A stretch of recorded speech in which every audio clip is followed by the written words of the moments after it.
El siguiente programa es apto para toda la familia. No contiene escenas de sexo ni violencia. Sindicalismo.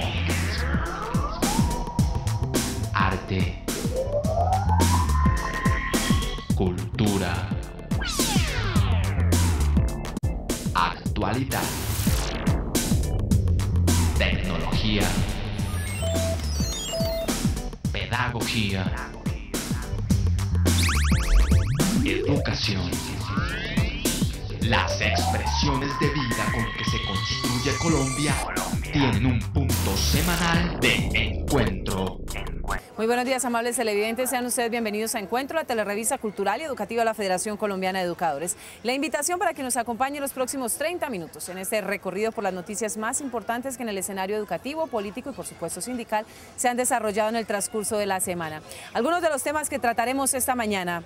Comité Ejecutivo de la Federación Colombiana de Educadores se reunió con nuevos contratistas de salud para exigirles eficiencia y cumplimiento. Día de la erradicación del trabajo infantil se conmemoró sin cifras actualizadas del problema. El DANE no lo mide desde el 2009. El derecho a la sindicalización, pese a las arbitrariedades de las multinacionales, se impone. Mi nombre es Omaira Morales, los saludo desde el Parque Mundo Aventura, aquí en la capital de la República. Sean bienvenidos. Encuentro.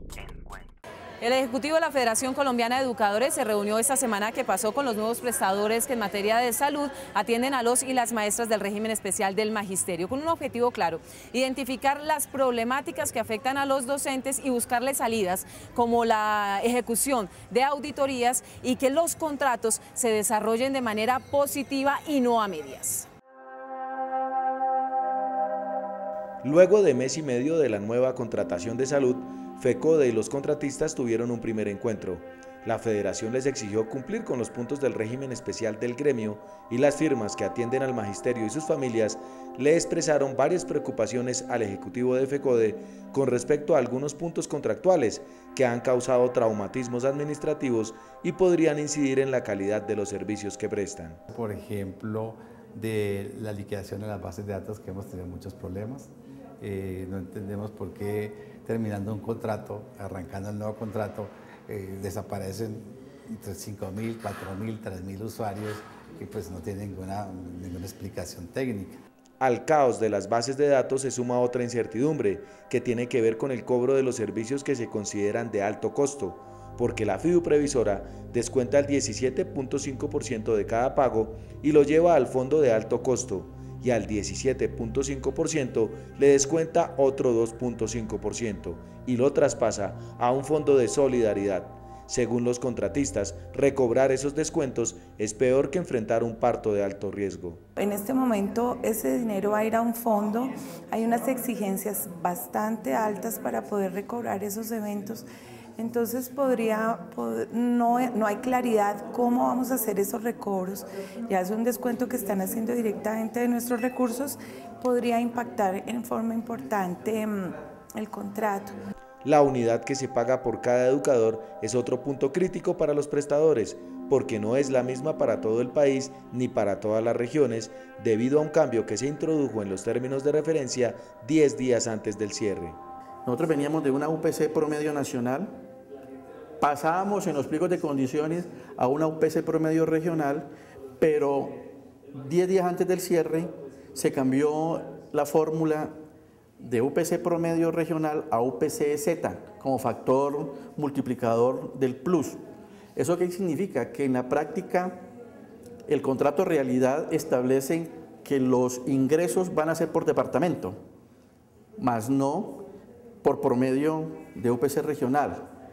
Al liquidar los ingresos por departamento y los costos y gastos por región, hace que un departamento que tenga un alto costo elevado no lo pueda recobrar porque ese alto costo se diluye en la región y entonces se produce más inequidad para las empresas y pues a la larga el riesgo financiero aumenta. Estos aspectos que salieron a flote al momento de ejecutar lo escrito y que las firmas médicas esperan subsanar, se socializarán en una reunión con Ministerio de Educación, Fiduprevisora y FECODE. La federación insistirá en las auditorías para garantizar que el magisterio no se afecte con los intrilingüis contractuales. El pasado 12 de junio se conmemoró el Día de la Erradicación del Trabajo Infantil. Sin embargo, el parte no es muy satisfactorio porque en nuestro país ronda la pobreza, la inequidad y el desempleo alrededor de las familias nacionales. La infancia es época de juegos, fantasías, educación y experiencias formativas de diversos tipos para que el futuro adulto tenga más y mejores opciones de establecer un proyecto de vida exitoso. No obstante, en Colombia, según cifras de 2009, porque no hay estudios actualizados, 1.050.000 niños trabajan en agricultura, minería, comercio e industria y 799.000 más se dedican a oficios del hogar por más de 15 horas a la semana. La gran culpable del empleo en los niños es la pobreza, ¿sí? Sabemos que casi el 60% de la población se encuentra en la línea de pobreza, ¿sí? Eso causa pues, que los niños tengan que salir a trabajar, ¿sí?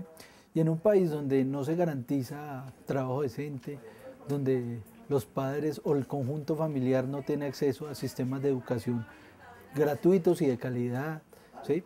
a un sistema de salud que represente sus intereses, ¿no? Que no sea la voracidad del sector comercial. Todas esas condiciones hacen que los niños tengan que salir a trabajar. El sector informal es a donde más niños y niñas llegan día a día y donde menos controles existen por parte del Estado. Debido a la falta de empleos decentes para los adultos, los niños, para colaborar con el ingreso familiar, se lanzan a los semáforos a buscar monedas con productos o malabares que muchas veces ponen en riesgo sus vidas.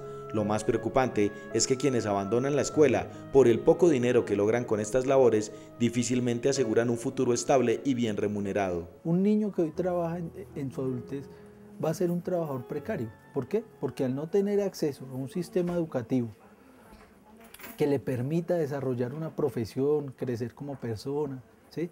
Elevar su perfil, pues jamás va a conseguir un trabajo decente. ¿Por qué? Porque siempre va a estar supeditado a una labor que no está certificada, ¿sí? Él siempre va a ser un trabajador precario. El Estado ha hecho poco por erradicar totalmente el trabajo infantil, por el contrario ha fusionado instituciones escolares, reducido plantas de personal, permitido cooperativas de trabajo asociado, desmontado derechos a los trabajadores y expedido normas que contemplan permisos de trabajo a niños mayores de 14 años. En un país donde exista desempleo, ¿por qué se le permite a los niños trabajar? ¿Sí?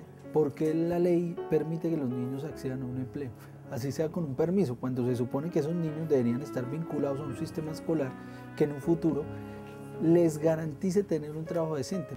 El pasado 12 de junio no pasó de ser una fecha más en la que se recordó el flagelo de la explotación infantil y la inviabilidad de la infancia cuando en vez de aprender se dedica a obtener recursos económicos, porque el DANE no ha cumplido con su obligación de estudiar el fenómeno cada 2 años para que el gobierno pueda analizar el problema y tomar decisiones. Hasta el 2010 se hablaba de un déficit de 673.000 millones de pesos en las universidades públicas estatales del territorio nacional. Hoy podemos estar hablando de cerca de 1 billón de pesos. Esto, por supuesto, impide el desarrollo óptimo de las instituciones públicas, razón por la cual los rectores de las universidades le escribieron una carta al presidente de la República, Juan Manuel Santos, solicitándoles que les ayude con el tema de la financiación.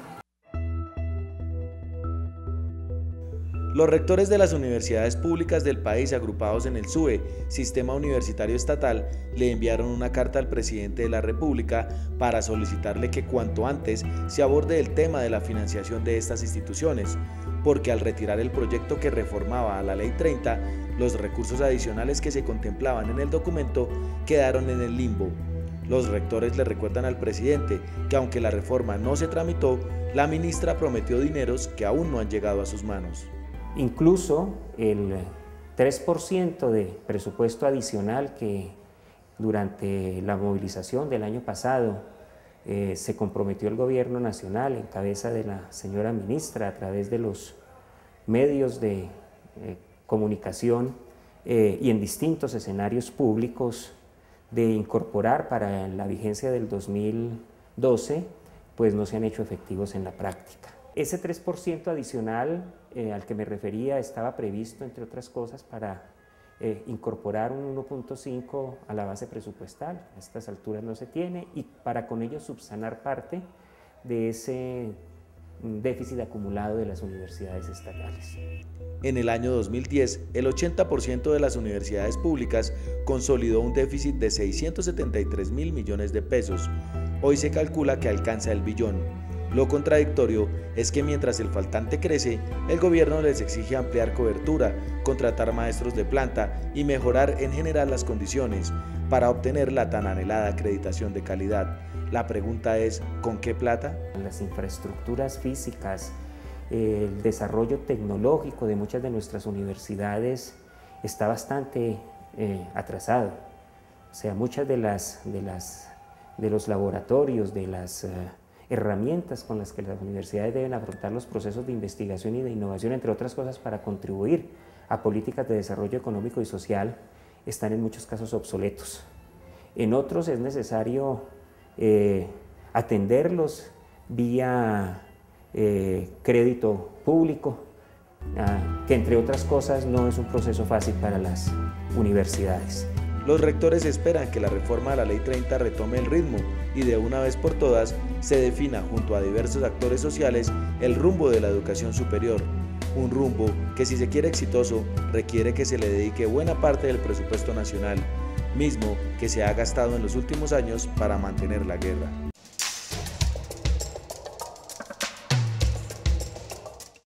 Y es momento de abrir las puertas de nuestra sección FECODE Responde, un espacio creado para que usted, señor televidente, maestro o maestra que nos ve hasta ahora, nos envíe sus interrogantes y aquí personal idóneo de la Federación Colombiana de Educadores le dará respuesta a sus inquietudes. Esta mañana nos acompaña el asesor jurídico de la Federación, el abogado Héctor Sánchez. Abogado, mil gracias por acompañarnos esta mañana. Muy buenos días, Omaira, y buenos días a todo el magisterio colombiano. Abogado, tenemos dos preguntas que tienen que ver directamente con el desprendible del salario del mes de mayo. La primera la envía el profesor Óscar Delgado Riveros. Él dice, ¿qué significa este desprendible? Antes de dar respuesta a esta importante pregunta, quiero informar a todo el magisterio que la Corte Constitucional el próximo jueves 21 de junio emitirá la sentencia sobre el proyecto de ley que interpreta el artículo 15 de la Ley 91 de 1989, es decir, el otorgamiento o la extensión del derecho a la pensión gracia a los docentes nacionales. Respecto a la pregunta que me acaba de formular, quiero en este momento referirme al artículo 8º de la Ley 91 de 1989. Este artículo ordena que como cuota de inscripción de los docentes al momento de su afiliación al fondo deben hacer un aporte de la tercera parte de su asignación salarial y también la tercera parte de los incrementos salariales que se efectúen posteriormente. Esto significa que tanto a los docentes del 2277 como del 1278 se les debe efectuar estos descuentos por parte de la Secretaría de Educación de las entidades territoriales certificadas y luego estos dineros ser consignados en las cuentas del fondo. Abogado, y la segunda es de la maestra Adriana Matallana. Ella dice, ¿a qué se destina el descuento por aporte al empleado en el Fondo de Solidaridad del Magisterio? Sí. Todos los afiliados al Sistema General de Pensiones y también a los regímenes especiales y exceptuados en virtud del principio de solidaridad o de ayuda mutua, de conformidad con el artículo 20 de la Ley 100, deben efectuar un aporte equivalente al 1% del ingreso base de cotización con destino al Fondo de Solidaridad Pensional. Abogado, mil gracias por acompañarnos esta mañana y por estar en FECODE Responde. Sí, muchas gracias a usted y reitero mis saludos especiales a todo el magisterio colombiano.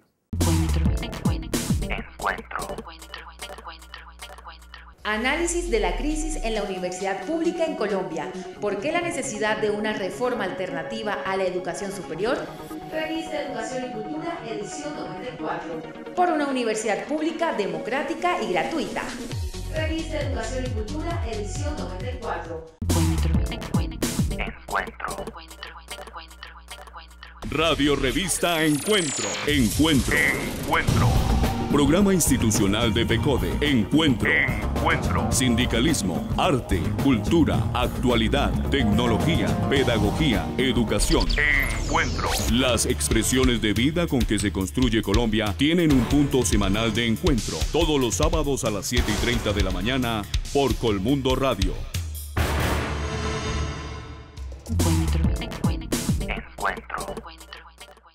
Y hasta ahora el profesor Pedro Arango, fiscal de la Federación Colombiana de Educadores, le habla al Magisterio Colombiano.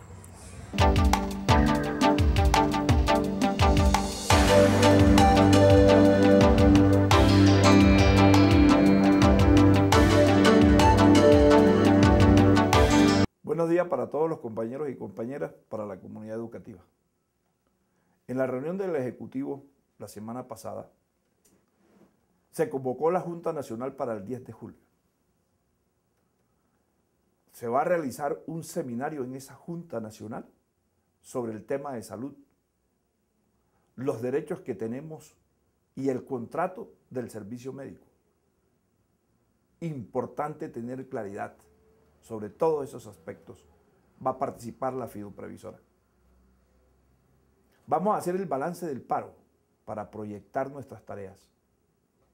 Recibir el informe de la presidencia y del equipo del CEIT. Se va a aprobar también la resolución de la convocatoria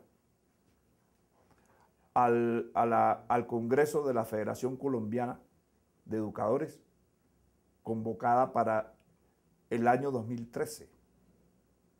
Los ejes temáticos tienen que ver con la situación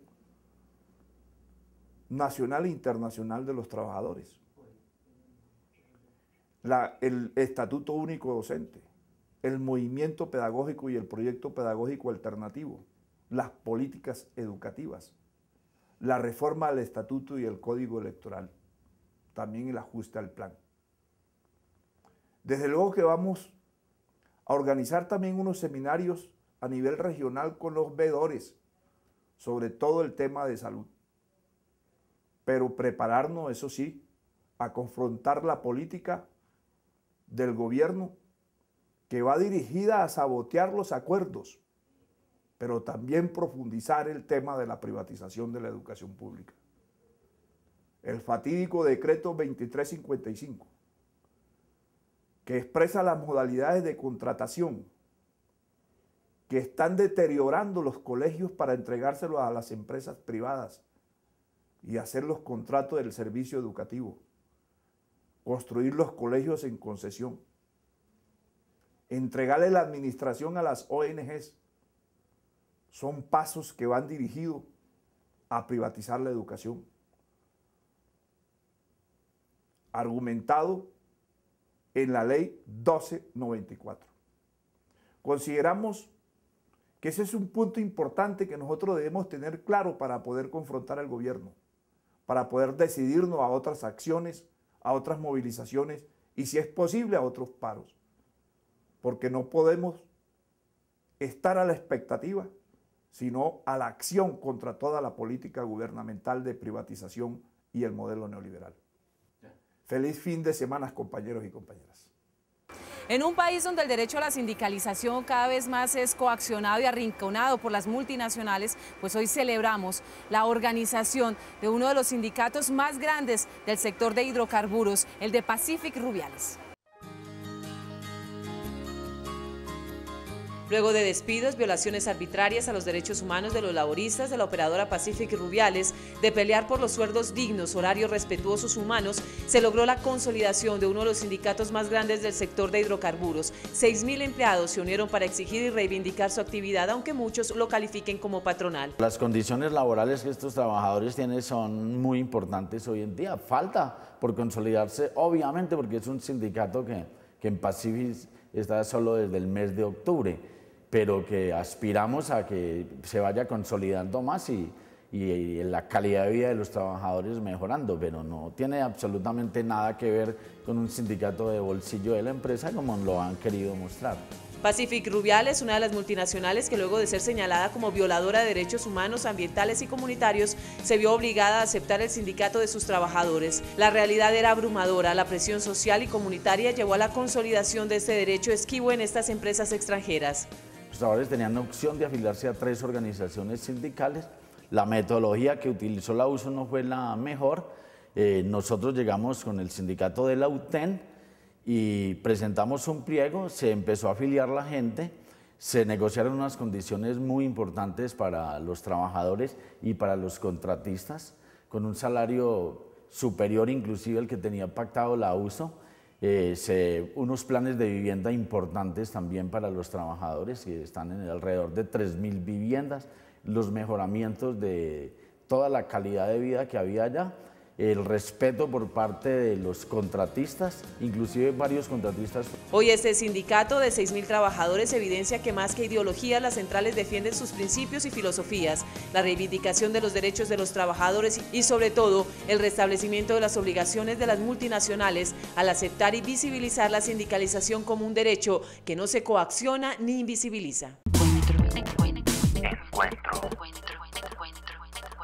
Análisis de la crisis en la universidad pública en Colombia. ¿Por qué la necesidad de una reforma alternativa a la educación superior? Revista Educación y Cultura, edición 94. Por una universidad pública, democrática y gratuita. Revista Educación y Cultura, edición 94. Radio Revista Encuentro. Encuentro. Programa institucional de PECODE. Encuentro. Sindicalismo, arte, cultura, actualidad, tecnología, pedagogía, educación. Encuentro. Las expresiones de vida con que se construye Colombia tienen un punto semanal de encuentro. Todos los sábados a las 7:30 de la mañana por Colmundo Radio.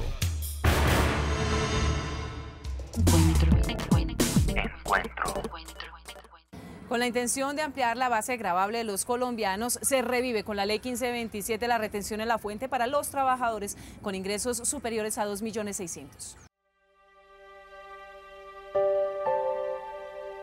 La reforma tributaria se ha convertido en la llave maestra para ampliar la base de gravamen, beneficiando a los grandes capitales y perjudicando a los empleados con bajos recursos. Se revive la retención en la fuente para los contratistas, independientes y prestadores de servicios, ley que había beneficiado a los mismos con la del primer empleo. De la misma manera, se busca formalizar a los trabajadores para que accedan a los beneficios de las libranzas y descuentos directos con sus acreedores. La reforma tributaria arranca con una baja del impuesto máximo de 33 a 27%, que es el que pagan los dueños del capital y los sectores más pudientes. Y ese costo, en términos de recaudos, se le transfiere a los trabajadores. Pues bien, muchos de los esfuerzos, como esta ley y algunos aspectos ya señalados de la reforma tributaria, pretende trasladarle una buena parte de este menor recaudo tributario a los trabajadores de menores ingresos. La ley 1527 sale para cobrar la retención en la fuente a los trabajadores que ganen menos de 2.600.000 al mes, bajo 200.000 pesos, como lo establecía la ley del primer empleo. De la misma manera persigue a los evasores que ganen menos, si no se les retiene, porque en caso de no demostrar sus pagos, deberán declarar renta al final del año. Pero si no está de acuerdo con sus retenciones o si se presentó un error, pues puede reclamarlo. Sin embargo, los caminos son tan engorrosos y complicados que nadie terminará haciéndolo. Aquí hay un esfuerzo para concentrar la reducción de la evasión en los que tienen menos. Entonces, si a usted le dan un subsidio para formalizarlo, eso se lo condicionan a que usted pague exactamente lo que le corresponde, lo cual no es cierto con los sectores altos. Vuelve y juega. Los trabajadores que menos ganan subsidian y terminan pagando la evasión de los grandes capitalistas. Una fórmula que, como el IVA en la canasta familiar, es un chiste frente a los grandes desfalcos y no pagos de quienes tienen y deben pagar por enriquecerse a costas de los trabajadores de a pie. Como ya es tradicional, el profesor Zené Niño Avendaño, presidente de la Federación Colombiana de Educadores, nos editorializa nuestro espacio de hoy.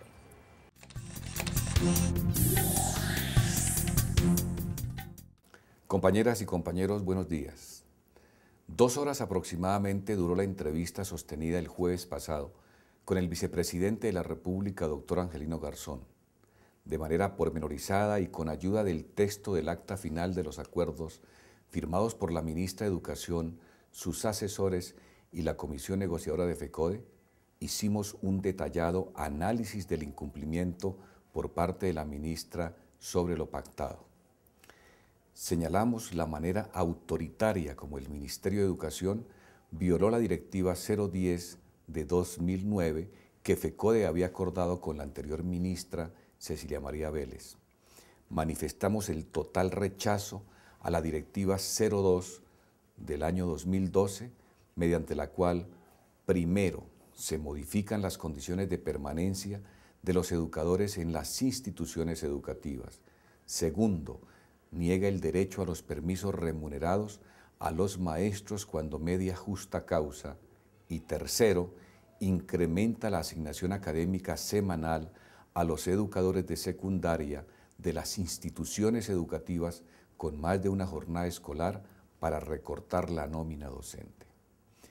Volvimos a ratificar nuestro compromiso con la defensa de la educación pública y los derechos del magisterio.